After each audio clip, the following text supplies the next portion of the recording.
Hey everyone, welcome back to Casual Watch Talk. We're at episode 107. We celebrated our episode 106 last week, which was, we've decided we're only celebrating random ones. Yeah.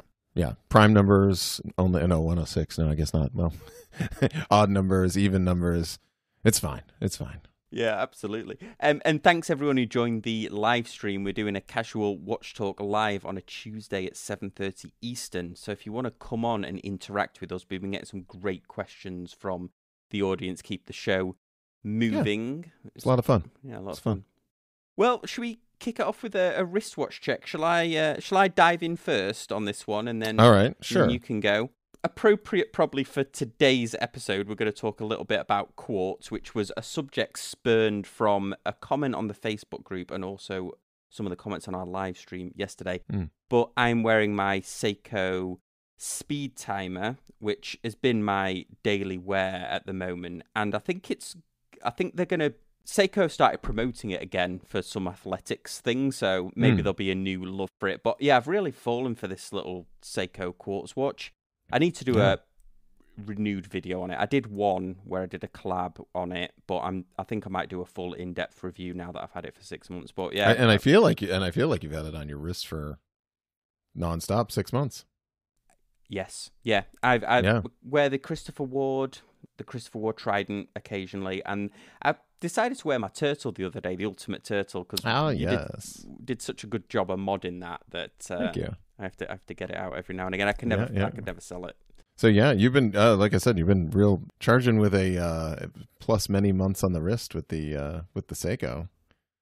So definitely hardened the collection, because usually you're in the past you've had some new watches where you'll be super excited, and that excitement will last, I don't know, maybe a month or so. Yes, you're totally right. I went through a real phase of flipping them a lot, and it must be down to, I'm sure it's down to this one watch this year challenge. I've still not bought a watch this entire year. I've been saving for that mint green dial Rolex Datejust 41, and I've set my sights on that. I've been looking at other watches, but I haven't been really obsessing about them, which it's been interesting. It's been an interesting journey, but yeah, I've realized that I needed to be happy with the collection that I had instead of constantly rotating. I guess it seems like it's working, because you would do this thing. Yeah, you would have it for like a month and a half, 2 months. You'd be happy with it. You know, we do a couple of wrist watch checks. You'd be like, oh yeah, it's still rocking okay. And then it would just be like, and then you'd be quiet about it. And then I'd be like, where's your, do you still have the Tudor? And he's like, and you'd just be like, no, I saw that.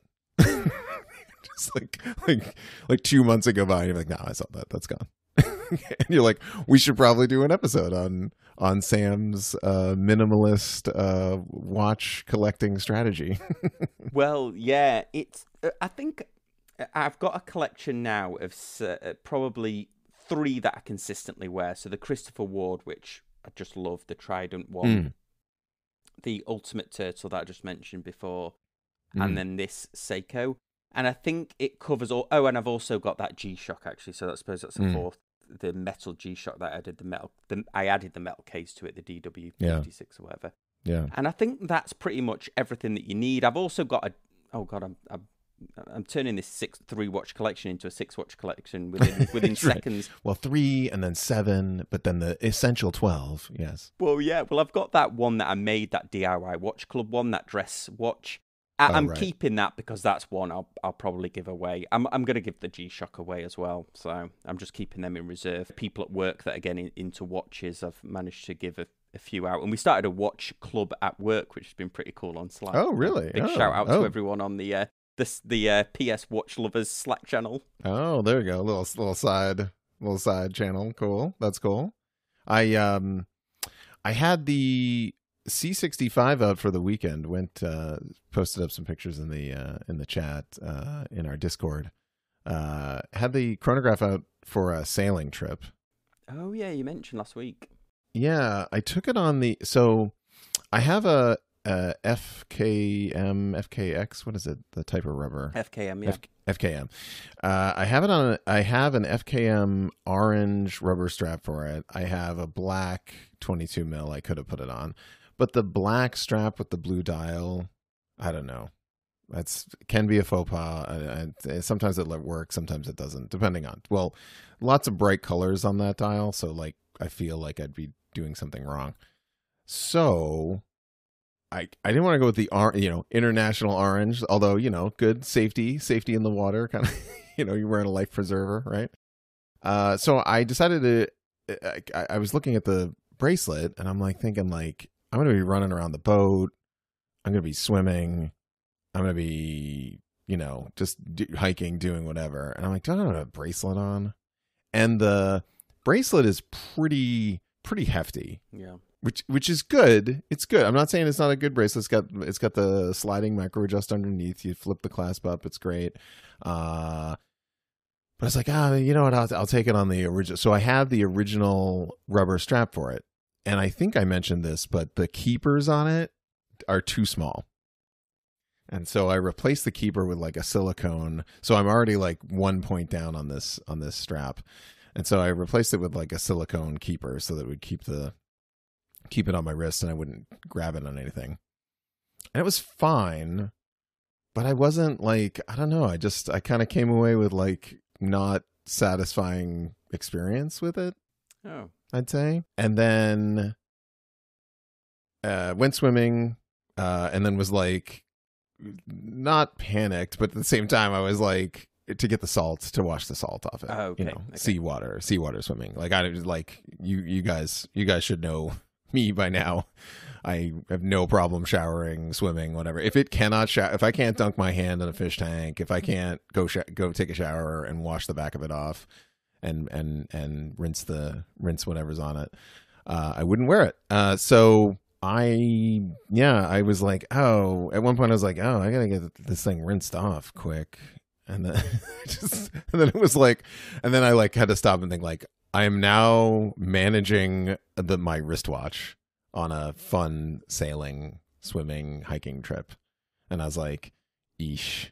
So I don't know, maybe not the wash and take. Maybe we just save it for the afternoon lake sail where I can take, the cool Instagram pictures off the back of the back of the 9-foot Catalina where it's like we're sailing, but save the 6-hour ocean voyage for something else, I guess. Something a little more robust.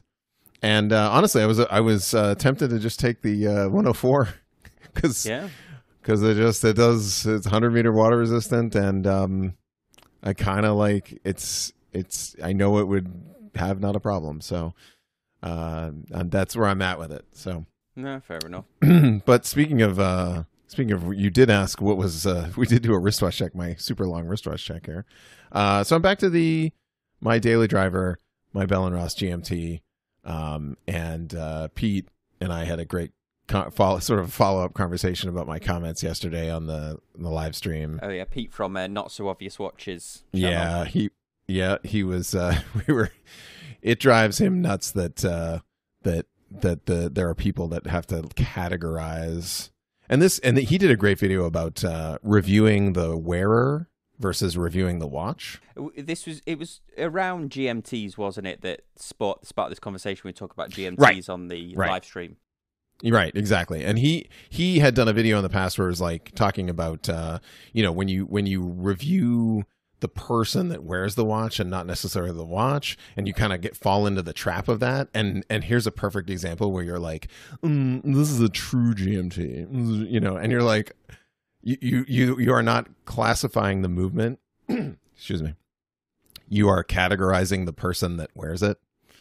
And so we absolutely we will roast that. So no class, it's a true GMT is any watch that you can move the GMT or hour hand separately. You can track a second time zone with a GMT hand. So yeah, it's funny. You immediately reminded me of if you're from the north of England, there's a difference between scone and scone.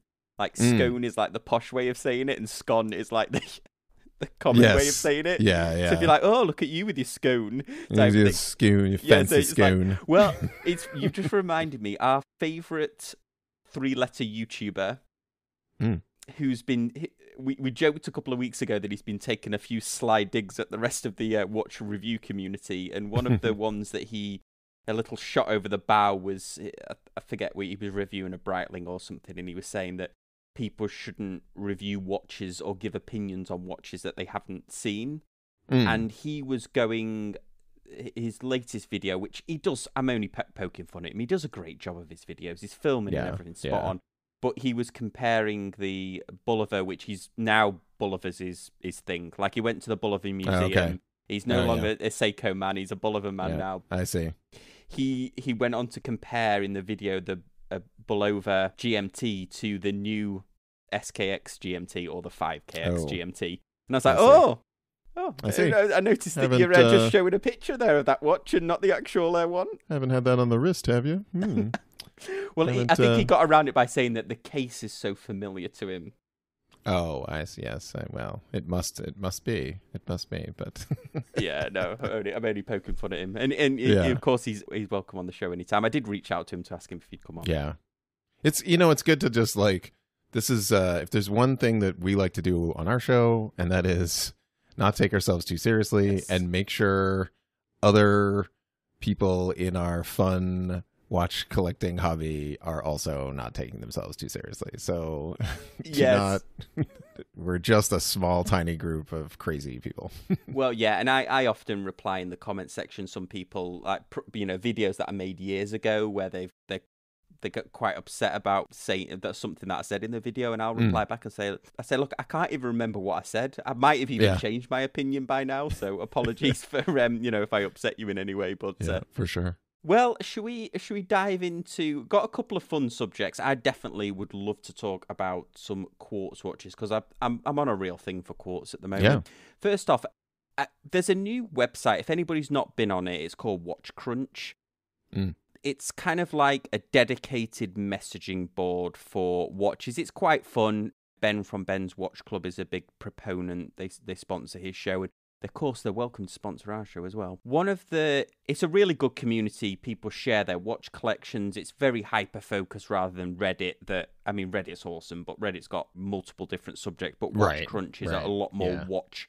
It's solely watch-focused. Okay. And they had an interesting article, or somebody posted an interesting comment, which was along the lines of, what's the most disappointing watch purchase? And I started reading it because it is interesting. It's amazing how many people straight off the top of their head can think of the most disappointing watch purchase that they've had. And I put mine on. But Chris, I'll ask you, is there a watch that comes to your mind that you've ever straight away just didn't like it? You asked, and I don't think so. I think, and this is not, this is certainly not because that I am somehow smarter than everyone and figured out the best thing to buy right off the bat. But I think I trick myself into thinking, like, I do the like slow burn into, like, I trick myself into thinking like, oh yeah, this is amazing, and then I get it and I'm like, okay, no, but still totally amazing. And then I wear it for like a month or 2 months or 3 months, and I'm like, well, I mean, I guess, why do I own this? And so it's not like, I don't know, I can't think of one that was like instantly regret disappointment. I have some ones that I'm definitely disappointed with it. So maybe it's just a different take. There's some really interesting ones some that you wouldn't expect. One person mentioned the Hamilton khaki, which is interesting. I liken this to, and I could see this with like big watch purchases. I liken this to not meeting your heroes. Yes. Right? And so, like, for cars or Lamborghini Countach. Oh, geez, like, that thing is impossible to drive. Like, it is ridiculous in any sort of city center. It's just a horrible trash car to be in, but also you're in a Lamborghini Countach. So you're just like, oh my God, amazing. So So for me, I guess that's part of my like the world is sort of still tricking me into thinking like, but dude, it's amazing. And you're like, ah. Somebody mentioned that Oleg and Vice, one that I've always been super interested in, the Caribbean. They mentioned about the bracelet. There was a Hamilton khaki on there. A few people mentioned the Smiths Everest watches. Oh, okay. This will resonate with you. Somebody mentioned the Seiko 5KX that was all black with like black hands and black dial and everything. They were just like, they couldn't see it. All blacked out. Yeah. I had to add my little one here, and this is one that straight away, and I probably got sucked in by YouTube videos on this, but it's the Squale 500 meter ombre dial. I remember that. Yeah. Well, I think I rang. I actually. Yeah, you sent it over. Yeah, because I was like, am I right? Am I going crazy about this watch? Right. Yeah, you needed a gut check. You were like, this isn't right. And I'm like, what? And I did the same thing. I was like, what? This watch is amazing. I was totally excited for you. And then I had like looked at them and I was like, oh yeah, this thing's great. And then, yeah, you sent it over to my house and I was like, I tried it on and I was like, oh yeah, you're kind of right. Yeah. My issue with it is, or my personal issue with everybody, if anybody owns this watch and you love it, then I mean there must be plenty of people that love it because they do it in multiple. Yeah, no, this is like, yeah, we should have prefaced this by being like, this is completely subjective. It's completely subjective. Like there are gonna be amazing watches that people are just like, nope. Well, that's what's the actual this. I'll leave a link to this in the show notes, but it's on WatchCrunch.com. I don't know if you have to sign up to access this. It's just a fascinating read because there's watches that I like and that I've owned that people mention in there, and it's really interesting to see how people's views differ on it. And I was like, oh, I hadn't actually thought of that. Well, that was actually something I liked about it. Right. So it's really interesting. But yeah, the thing with the Squale was that the crystal, it has such a thick sapphire crystal on it, and the bezel is larger to accommodate that, so it's really top heavy. It hangs off the wrist like a ton weight, whereas I think in this in my comment here I compared it against the Seiko Turtle, which I think is probably the same weight. Certainly the Breitling B1 I had was the same weight, if not heavier, but the cases are so well balanced on those watches. The center of gravity is at the back, so the Turtle is so comfortable to wear for a big watch. Yeah. And this Squale was just really, really uncomfortable. And there's only two watches where straight away I've got them and I've got that sinking feeling in my stomach. This Squale was one. And before that was a Fortis, the B42 Cosmonaut. But it was the three-hand version, not the chronograph, that was in titanium. And I think that I should have gone for the chronograph one because the dial it just looked empty on them. But I wasn't crazy about the titanium bezel on that one, to be fair. Yeah. I was going through my sort of past purchases and flips, and I think I guess maybe two. So my sort of first one that I thought, and again, this is sort of how I did it, was like I thought I had the world figured out. And so I bought the Notice Contrail. This is back like 3 years ago. Oh, yeah. And the Notice Contrail with the 12-hour bezel, and it's a stainless steel 12-hour bezel. It's got a nice little loom pip on the top of it. So at the time, I had a Turtle with a modded ceramic bezel, and the blue dial on the Notice is gorgeous. It's great. And yeah, I was sort of immediately disappointed when the bracelet wasn't at the time. And these guys have come a long way in a couple of years. Yeah. But at the time I was nothing to write home about. It was kind of a basic, and it was a little, if I remember, it was kind of squared off, a little pinchy, but it was fine. But I don't know if it like met the design of the watch. There are certain bracelets that sort of have to go, kind of iconic bracelets in themselves, like any of the Breitling bracelets. The Zinn H-Link is like, it's like you just know it. You just know it. Like any of the ones from Rolex, you just kind of know.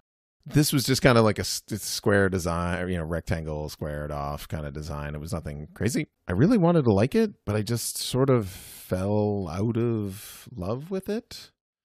And then was like, oh, I'm not really sure why I bought this. And at least it was a special edition that they only did so many of, the blue dial. So I was able to flip it and not lose my shirt, especially for a watch that was an affordable. I don't think that was more than $800. I've definitely fallen out of love with watches where I've started off really liking them and then fallen out of love with them. But that Squale was the instance, and the problem was I couldn't send it back because I'd unwrapped it all and tried it out for a few days to, as you said, Kris, to try and convince myself that I liked it. Right. I even sent it to you as a second opinion, so I couldn't actually send it back. So I ended up having to sell it on eBay for a bit of a hit. But I just couldn't live with it. We don't like to talk about it on the show, but I did own a Steinhardt for a hot minute. Oh yeah. But I don't think I necessarily regretted that. I feel like that was part of the journey. Where I'm kind of like, oh, this is what they have to offer. But it was the opposite of the Instagram darling. Like whenever I would show that to watch people, they would get like a taste in their mouth. Well, yeah, I know. I've shared my views on Steinhardt a number of times on the channel, and I think in general, as I've gone more appreciating more watches and appreciating the design of watches and stuff, I've definitely moved away from watches that are very, very closely look like other watches. I think even though there's certain vintage Rolex models that I would love to own that are just they're absolutely impossible. They would be impossible. Yeah. I mean, to clarify, I went for the titanium Ocean One. I think it's a lot of watch for the money. I think it's a super unique design from them. You get attached to the brand and what they're sort of all about, and that's okay. I think that sometimes we discount how much we enjoy particular watches based on the sort of brand that they represent. Yes. And so it's like, oh, I like this Breitling because it's this. And you're like, yeah, but like 10% of you loves that you could be walking off the 737 and the pilot or the co-pilot's going to have a Navitimer on his wrist. Yeah. Right. And it's like that kind of heritage where it's just pilots everywhere have had it, this sort of thing, and then like they do it all and then like that you associate with that brand. And I think we kind of discount it, and unfortunately that's kind of Steinhardt's problem, is like they have their brand is we make really good copies of what you can't get from other companies. Well, for our main topic, this came from our live stream yesterday, and also a member of the Facebook group simply asked the question, which is better, mechanical or quartz? And you might think that's a bit of a risky question to ask on a watch appreciation website, which Casual Watch Right. Talk is. But I reply back saying, well, it totally depends on what you mean by better. Right. Because there's two camps. Better means a watch that's more accurate, then definitely quartz. Yeah, we're done here. Yeah. Yeah, exactly. Yeah. But if you're talking about the artistry of it, the just mechanical, still, 100 and whatever, how many years later, is still a modern marvel of man's ability to create these intricate tiny machines at one time handmade. But then it got me thinking about, well, yeah, we think of mechanical watches being incredibly, both the technology and the intricacies and how they're made with such care and detail. But there's also a lot of quartz watches that are made with that same level of detail. I wanted to talk about, Kris, some of the quartz models that really are quite technically advanced and almost assembled and in watches that you would more common, and in the price range you would more commonly associate with really high quality mechanical watches. over the weekend, I wanted to quickly describe we were talking about economics, and I wanted to quickly describe the moon swatch drama, and I had to like summarize the Swiss watch industry as fast as because I was trying to tell the story, and I was like I don't want to like 30-minute, so I was like summarizing the quartz crisis in like a hot second, and I find it fascinating that not everybody knows that Swatch saved the industry after the quartz crisis that Seiko started, right? Yeah. And the Japanese citizen watch, different watch companies started, electronic watch companies started. There is some high horology quartz pieces that even came out of that. Let's get into it, because this is I want to pull up that reference that Omega did, and I mean they've been making, as you said the other day on the live stream, I mean they make a fine quartz watch. Well, yeah, and the oyster quartz as well. Rolex had a quartz in their collection, and then I haven't focused this on the electrical watches because Omega had a tuning fork watch, didn't they? Bulova obviously had their tuning fork watch. Okay. So we're keeping it to quartz, and so that means we won't talk about Grand Seiko. Well, I think we should, because that is still using quartz, isn't it? And it's using it as a regulation. Yep. It's using it in an incredible way. I think it's so we can definitely talk about that. And I was just thinking that I imagine that most people are listening to this. I imagine most watch collectors, you can be a watch collector and you can be a quartz watch collector and never have owned a mechanical. But if you're a watch collector that owns mechanical, I think there's probably 100% chance you've owned at least one quartz watch in your life. Right. Yeah, for sure. Whereas, so probably.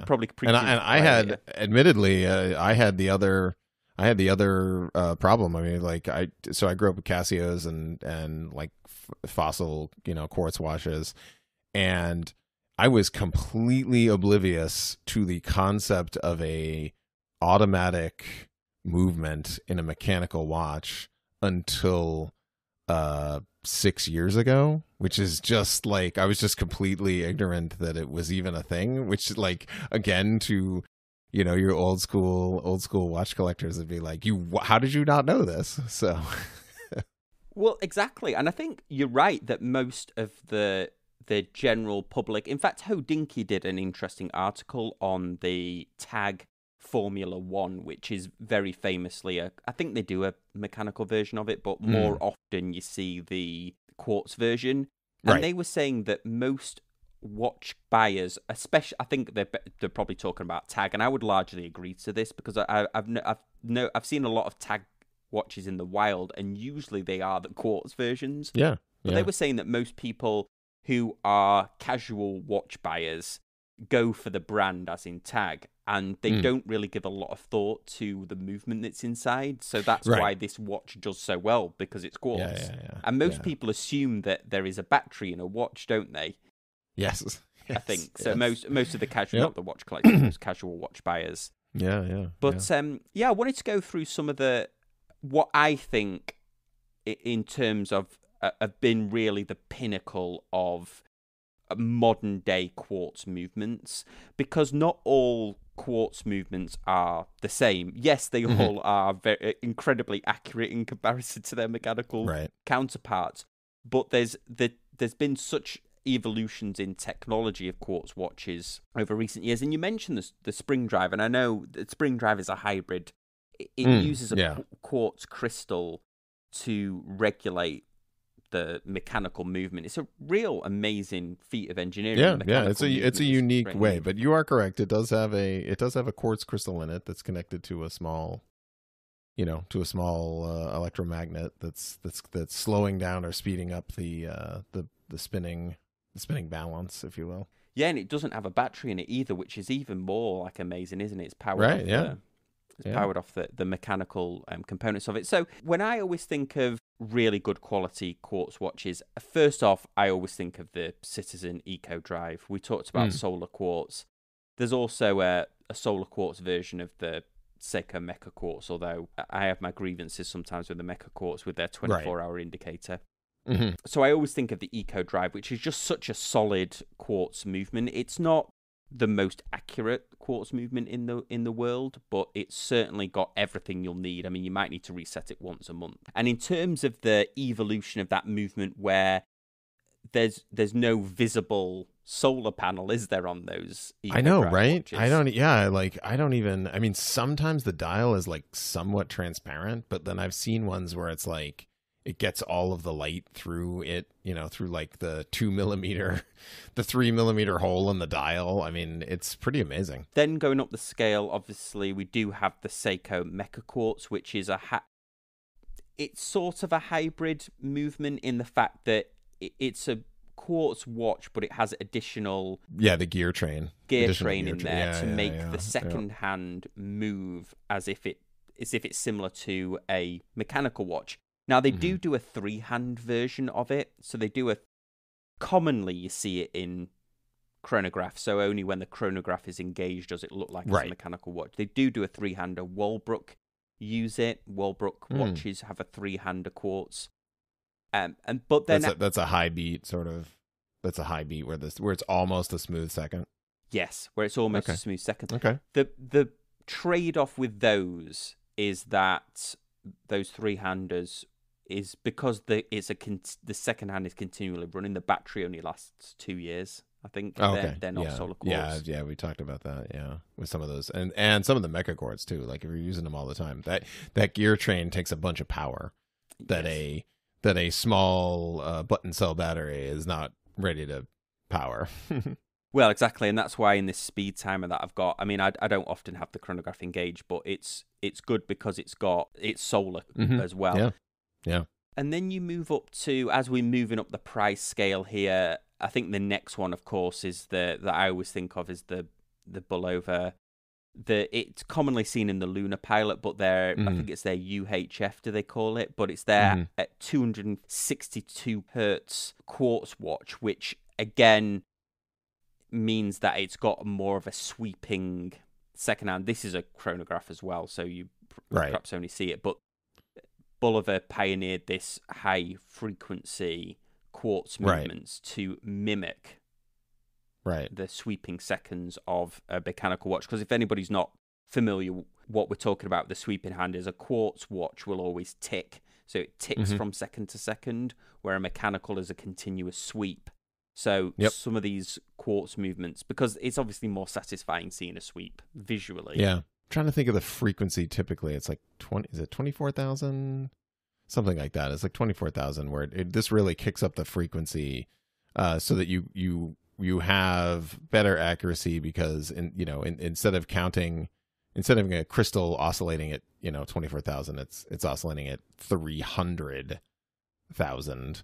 And so then it's like able to separate that down to a single second more accurately. So you have you're getting higher precision and higher accuracy because of a higher oscillating frequency. These quartz movements, typically the piece of quartz, and it is the stone, the stone quartz. It's truly quartz. Yeah, it's the quartz piezo quartz crystal. Yep. I always think it's interesting because in the sort of are they homeopaths or this crystal healing community, the quartz crystals are used to give energy. So people put them in water bottles and things like that. I don't necessarily lean towards believing things like that, but then you think, well, actually, there is energy being produced from it. So maybe there is some fact in this. Well, isn't it that it resonates? I always thought it was that when you apply energy to it, yes, you get a oscillating frequency. Yeah, I mean, I and again in that same vein of like the weird mystery of the universe, who was the lab person that was like, hey, hand me that rock over there and we'll just jam electrodes in it and see if something happens, and like sort of testing that element. Well, you wonder whether it comes from, I mean, I've got no evidence for this, but you wonder whether it comes from the people that thought that these quartz crystals had like an inherent energy to them. Right, yeah, and maybe people that's were how it testing started. it to say, well, could this quartz power the whole watch without a battery? Maybe. I mean, who knows? But yeah, the back to the Bulliver, you're right, Chris. It's the frequency is 8 times greater than a standard quartz. Okay. Yep. So it's and that actually makes it more accurate. And instead of their quartz crystal being a tuning fork, it's actually got 3 prongs. Oh, I see. Right. It's how they do it. Yeah. Question on the lunar pilot. I always forget or mix up. Did we actually go to the moon with a mechanical one, or did we go to the moon with a quartz one? It was a mechanical. Because it was 1969, and so those hadn't been made yet. Well, they were right on the cusp. It was 71. Yeah. Okay. So it was. I'm just reading this off the website. I don't know. Yeah. 1971. Okay. All right. I always think like it's I'm sure that's obvious to some, but like I was not around, so I don't have a reference for when that actually happened. But okay. All right. So there was a mechanical Bulliver. Now, I will give them props here for they have made this accessible and the price point super accessible by keeping it a quartz. So it's so if you want that attachment to a brand that has had equipment on the moon, there you go. Yeah, exactly. And they have put this high precision quartz movement in. There was a military style one that they did, but more commonly it's in their precisionist watches. And I have to say, there's not a single one of these precisionists that I like the look of. They are just not my thing at all. They look like weird hexagonal hublots. Some of them, they're just too over the top for me. So I wouldn't actually gravitate. Well, we're moving up the chain then next, and you could argue that these two are actually on par, but moving up the chain, I wanted to go with the Breitling Super Quartz. I owned a Breitling, didn't have the Super Quartz movement in it, but most of the modern professional Breitlings that you see, so there's an endurance chronograph. They still sell the Evo watches as well that are Super Quartz, and then of course they have which is they're just crazy watches. The ones that they have that are they have that homing beacon in them if you're stranded. Oh right, yeah, the emergency one. Yeah, which is just a crazy if nobody's if the emergency watch, if anybody's interested in this, it has a homing beacon that will call I think the Coast Guard, and it has a special frequency.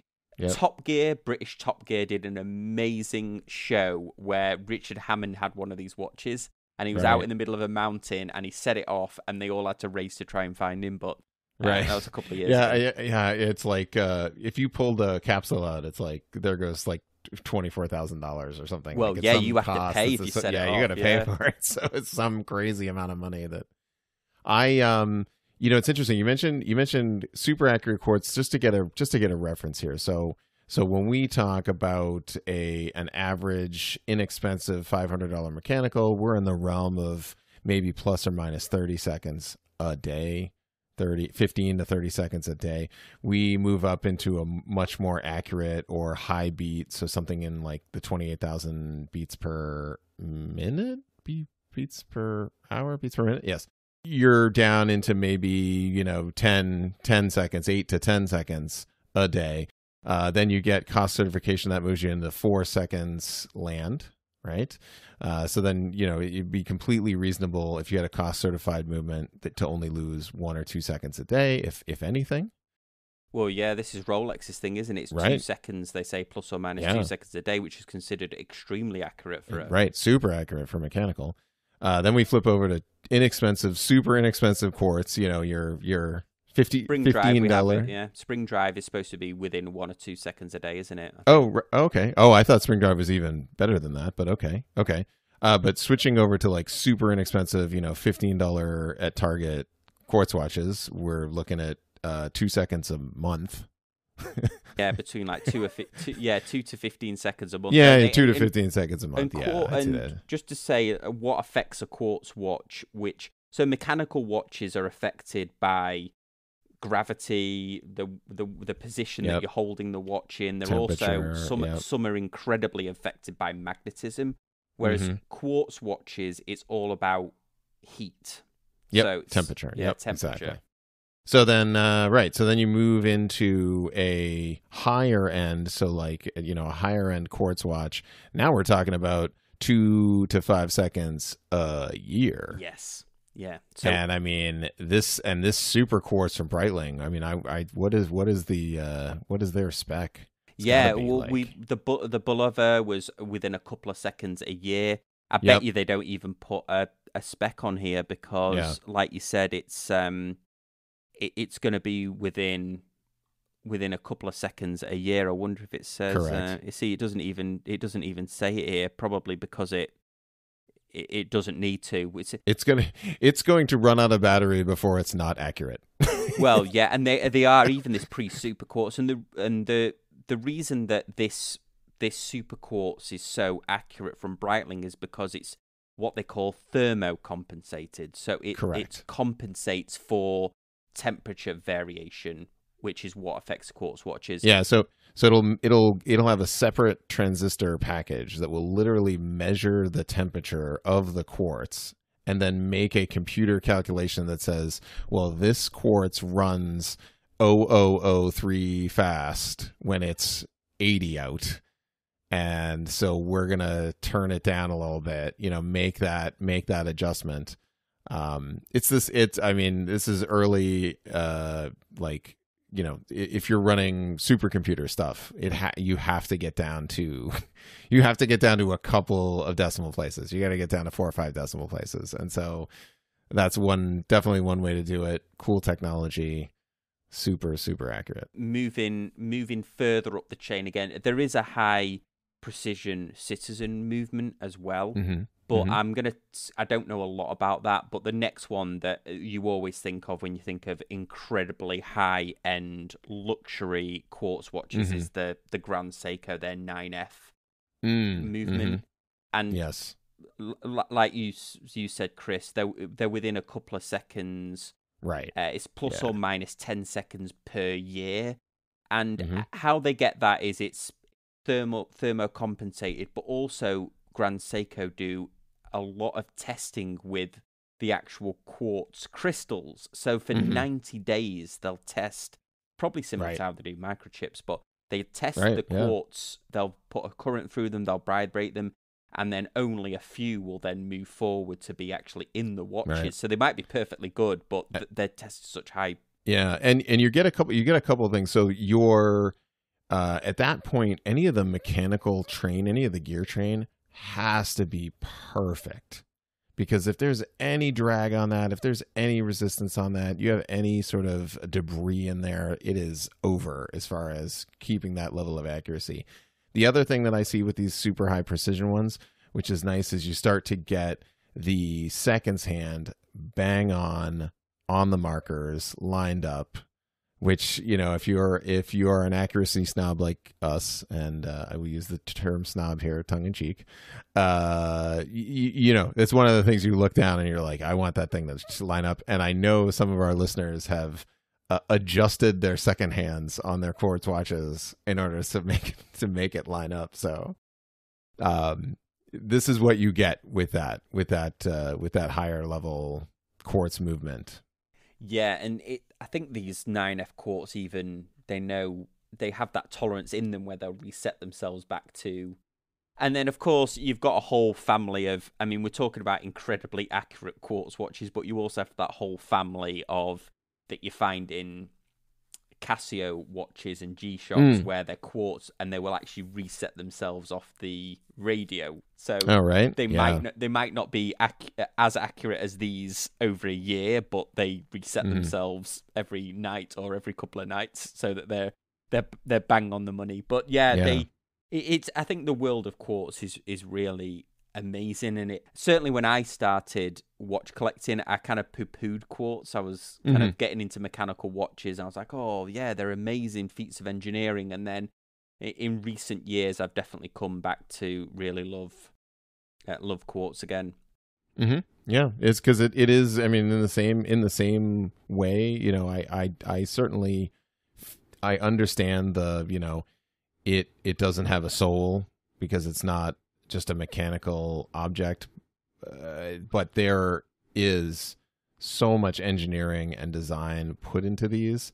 Yes, their mass production caused a disruption in an industry, but if you've been around for the last 25 years, you know that's kind of what we do with our technology. So I'm up for embracing it. As I said on the live stream, give me a solar powered quartz that's 100 meters water resistant any day. And that thing's, you know, there's one in my watch box right now, and I know it's good to go at any time. And it's kind of, you know, a little peace of mind, you know, just like you can just grab and go. Yeah, absolutely. Well, guys, let us know over on the Facebook group or join us on the Discord if you want to continue the conversation. Let us know what you think about quartz. As always, we appreciate you listening, and we'll see you next time on Casual Watch Talk. Thanks, guys. Bye.